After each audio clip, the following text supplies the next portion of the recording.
আপনাদের সামনে বক্তব্য নিয়ে আসবেন আগামী শনিবার 19 এপ্রিল ছোটসালপুর কলেজ মাঠে আমাদের বিকাল 3টার সময় বুচি উপজেলা বাস্তবায়নের দাবিতে যে জনসভা হবে, এই জনসভাকে উপলক্ষ করে আপনাদেরকে এখন শুভেচ্ছা বক্তব্য নিয়ে আসছেন সাবেক বৃহত্তর যুব দলের সাধারণ সম্পাদক এবং বর্তমান নবগঠিত লালমাই উপজেলা বিএনপির যুগ্ম আহ্বায়ক জনাব মুরাদউদ্দিন।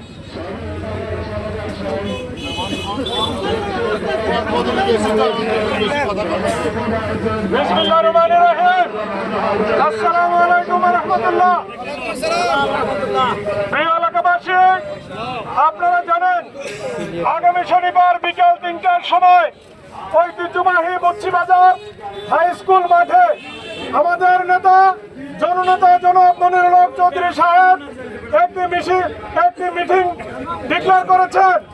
এই মিটিংটির উদ্দেশ্য হলো লালমাই নামক যে উপজেলা, এই উপজেলার বাতিলের দাবিতে, এই উপজেলা বাতিল আমরা কেন চাচ্ছি, এই উপজেলা আগামী দিন আমাদের এলাকা তথা এই উপজেলার যত মানুষ আছে তাদের কোনো কাজেই আসবে না।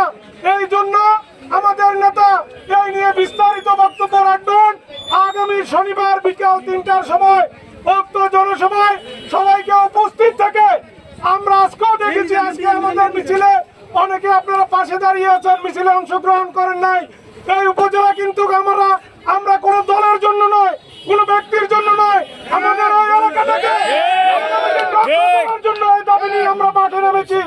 অসুস্থ শরীর নিয়েও আমাদের অনেক নেতা কর্মী এই মিছিলে অংশগ্রহণ করছে। আপনাদের প্রতি উদাত্ত আহ্বান থাকবে এই জনসভাকে সফল করে আগামী দিন উপজেলা বাস্তবায়নের যে আন্দোলন, সেই আন্দোলনটিকে আপনারা আরো ত্বরান্বিত করবেন এই আশাবাদ ব্যক্ত রেখে আগামী শনিবারের জনসভায় সবাইকে অংশগ্রহণ করার আহ্বান জানিয়ে আমি আমার বক্তব্য শেষ করছি। আসসালামু আলাইকুম।